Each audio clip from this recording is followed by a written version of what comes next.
Welcome back. Will be part 16 to What If Deku Was Born with a Hybrid Quirk. That being said, let's get into the story.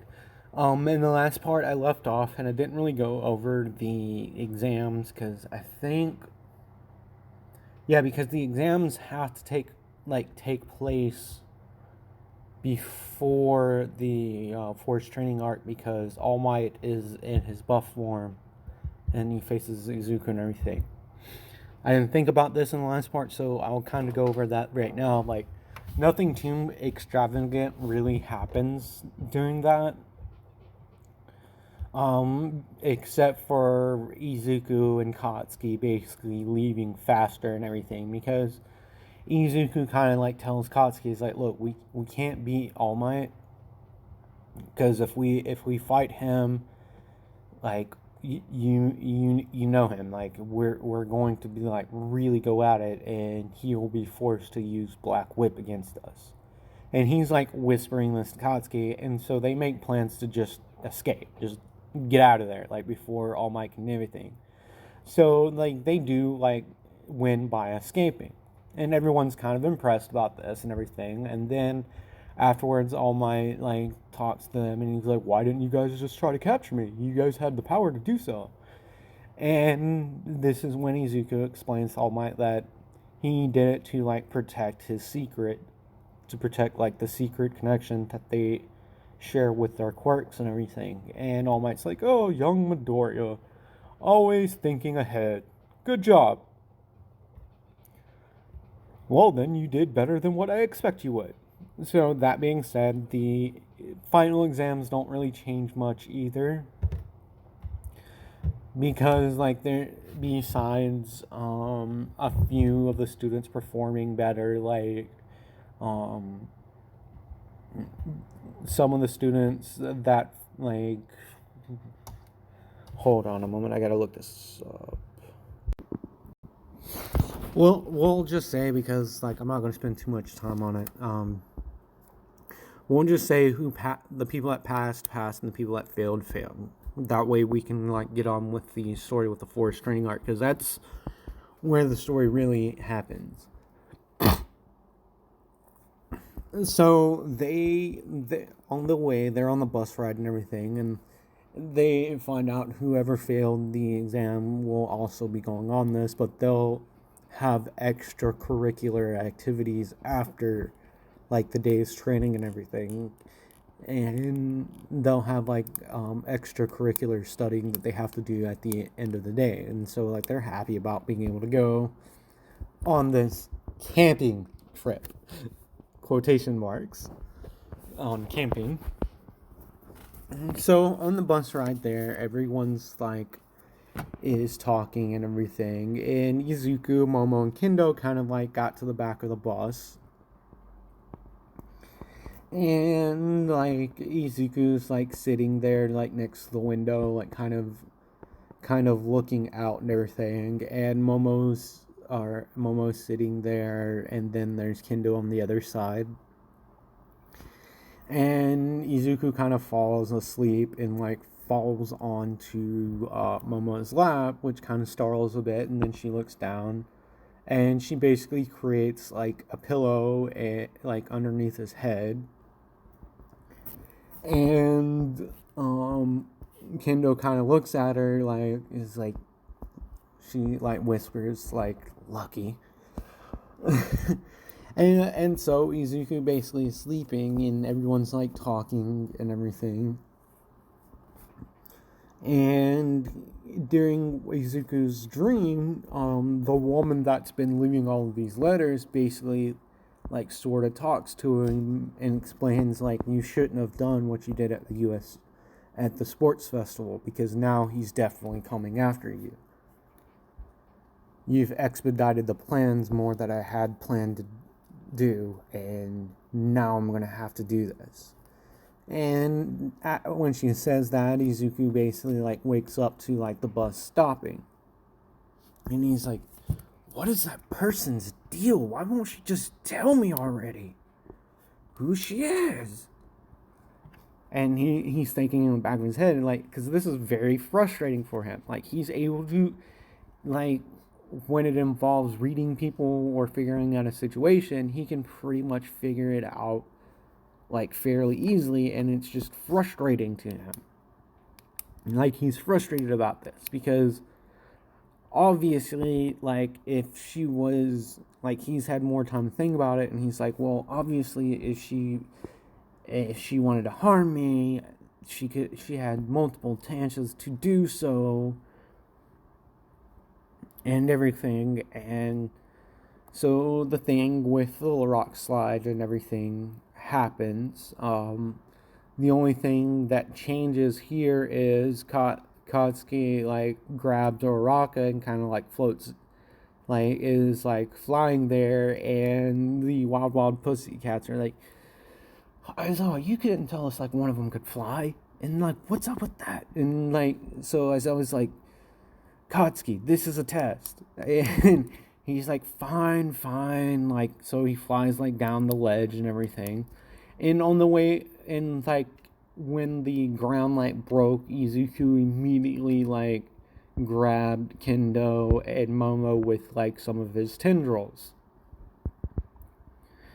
And Izuku has been covering his version of Black Whip to, like, in blood, like, basically turning him into blood tendrils. And that's how he marks people from, like, afar. So he basically grabs, like, Momo and Kendo with, like, one of his tendrils, and basically, like, catches them, and then lands with, like, a loud thud, and then gently sits the two down. And after Aizawa tells Katsuki it's a test, like, and Katsuki, like, he lands, like, close to Deku, and he's like, yeah, dude, like, you couldn't, like, really? Like, obviously, me and you could, like, be there in like, 5 minutes, but, like, don't you think that'd be kind of mean to, like, leave everyone behind? And Katsuki's like, shut up, man. And so, like, with Izuku and Katsuki there, and, like, the power-ups that everyone, like, the general power-up, like, of the entire Class 1A and Class 1B students, because Izuku and Katsuki have gone there, for, like, a class, has been with, like, them for a class, so that way, Monoma is still kind of, like, a dick towards 1A and everything, like he is in canon, but he doesn't think, like, the students in 1A are arrogant because of their power, because he has had interactions with Katsuki and Izuku. He doesn't like them because, like, he's like, I'm better than him. Like, he has that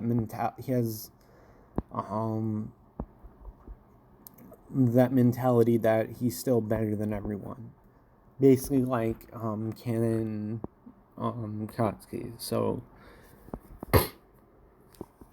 they, with Izuku and Katsuki being there, they basically make it to the, they arrive at the camp as the wild pussycats and Aizawa are, and they're like, wait, what?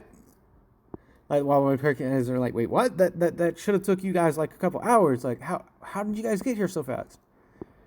And they kind of look over at Izuku and Katsuki, like everyone there is, like, kind of, like, looks to Izuku and Katsuki, and then Aizawa's like, oh my god, you guys could, like, he's just, like, rubbing his forehead and everything. He's like, you guys couldn't taken it easy. So then Aizawa explains that these two are, like, the top of the class, and because of them, they've pretty much set the bar at a high standard for everyone else, and everyone else is working hard to catch up to them. But they could be doing better. So So Izuku and Katsuki kind of like are rubbing back their head, like going, like kind of like whistling, like rubbing the backs of their heads, like, we don't know what you're talking about. And when Izuku says this, like everyone just kind of like glares at him, like, wait, what? And some of the students in 1B are like just freaking out, like are like their faces are kind of white because they just saw Izuku and Katsuki, but just basically running rampant,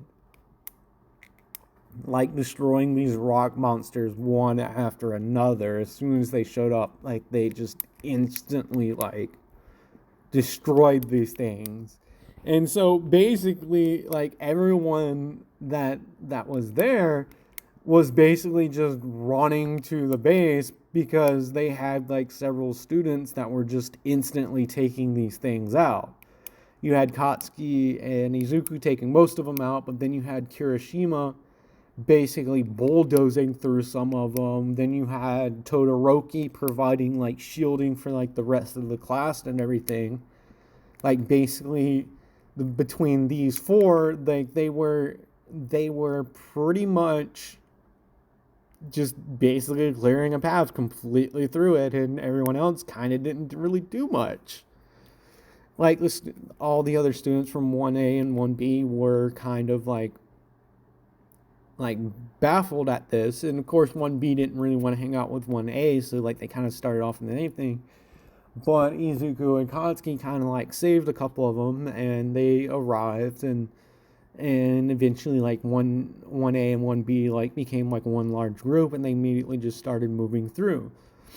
So you had like people with quirks like Todoroki's ice and Ibarra's vines and stuff like that, like basically creating walls and everything, helping protect like the other students, like the students who had quirks that weren't necessarily combat oriented.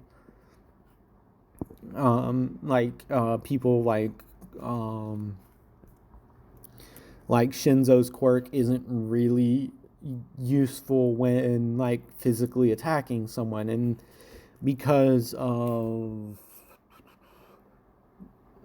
the animus guy or whatever it is, the guy that can speak to animals, like after they saw that he couldn't speak to them, like they realized these things were like mindless creatures.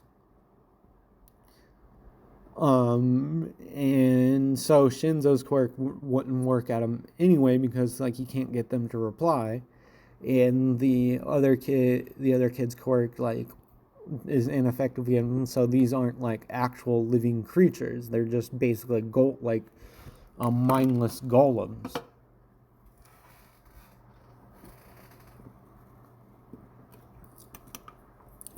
So they basically in one large group just like you had Izuku, Katsuki, and Kirishima provide like basically destroying what would get through, along with like Todoroki and a few other students of the ones that would quote unquote get past Izuku and Katsuki, because Izuku and Katsuki, like after a couple of minutes of like destroying these things that were coming near the group, thought is like, hey, like this was supposed to be a test, like we should probably like maybe like one or two through, but they didn't make it look obvious, so everyone would think that they actually did something. You would have you would have Uraraka like basically running and making some of them like weightless of the ones that would get through. Then you would have other people like basically destroying this. You would have Minetto, who is kind of he's changed a little bit. He's still kind of pervy. I would say he's about 25% less of the Minetto that we know in canon. He's a little bit more serious. Like, yes, he's still kind of pervy, but like he knows when to get serious. Like he gets serious about it, and so he's using his great his like pop-offs to like kind of stop some stuff, and he's kind of helping Kirishima because Kirishima comes in like after he like stops a few of these with his sticky balls, and Kirishima's like just plowing through like these smaller golems and stuff. Basically, Kotsky is taking care of big ones that are in the sky, and Izuku's like taking on the giant ones that are like on the ground. And they're using, and they're like in their mind, they're letting the small fries get through and letting the rest of the class handle those. So after the Wild Pussycats hear about this, they're like, wait, God, these two are crazy. Like, why are they even here? Like, because this is supposed to be like quirk training. This is supposed to be a quirk training camp. And these two obviously have good control over their quirks, so why are they even here? And then they ask Aizawa, like, why did you bring those two? It doesn't seem like they need this. And he's like, well, you see, the others are only as strong as they are now because of those. Like, they see those two, and they're working to like catch up to those two. And they're like, okay, I see. So you basically are using them to like drive the other students like faster. And in the Vlad, I think that's what his hero name is. The homeroom teacher of 1B. Vlad the Blood King. That's what his name is. And he's kind of like took a special interest in Izuku because, like him, he has it seems like he has a blood-related quirk. So he's talked to Izuku. He actually knows Izuku like pretty well. Like out of all the class 1A students, like Izuku's the one that he knows the best about, because he's had conversations with Izuku, because they both have quirks that involve blood. It seemed to him, and he's learned a little bit about Izuku's quirks and everything, how he thinks and everything. And he's like, yeah, like that kid, if it wasn't for him and his brother like coming to like my class for like one class out of the week and everything, I don't think my students would be as developed. Like they would probably still be like some immature little rookies. But him and his brother like kind of helped him out and like made him start thinking of different ways of using their quirks. Heck, they even got like me thinking about it. And he basically explains like some of the parallels that his quirk has with Izuku's. And this is like complete shock. It's like, no wonder these two are like so strong. Like they grew up together, they're brothers, they're like stepbrothers now. And then Aizawa drops the bombshell on him, and he's like, you know that one kid, he's like the skinny kid that you saw give the commencement speech. And they're like, wait, what? And they're like, yep, we get it now. They're like, yeah, these two are complete monsters. So everything basically goes the same, except for Katsuki and Izuku are told that they can pretty much do what like their own thing, because there's not much that the Wild Pussycats can really teach them that they haven't really learned themselves. And so they're like, okay. And the interaction with Kota and Izuku goes a little bit differently than what it does in canon. Like Kota attempts to kick Izuku, but Izuku kind of like blocks the blow with like his hand, and he's like, you know, that wasn't very nice. Like I was just introducing myself, trying to be friendly. And he like Kota like gets all huffy and pantsy and everything, and he asked like one of the Wild Pussycats, which is like Kota's aunt, and he's like, yeah, like his parents were killed by a villain and everything. And like they just see Izuku tense up and everything, and they're like, wait, she's like, what's wrong, young Midoriya? like, what's wrong, young Bakugo, or Midoriya, whichever one you want to insert there, because he does go by both last names.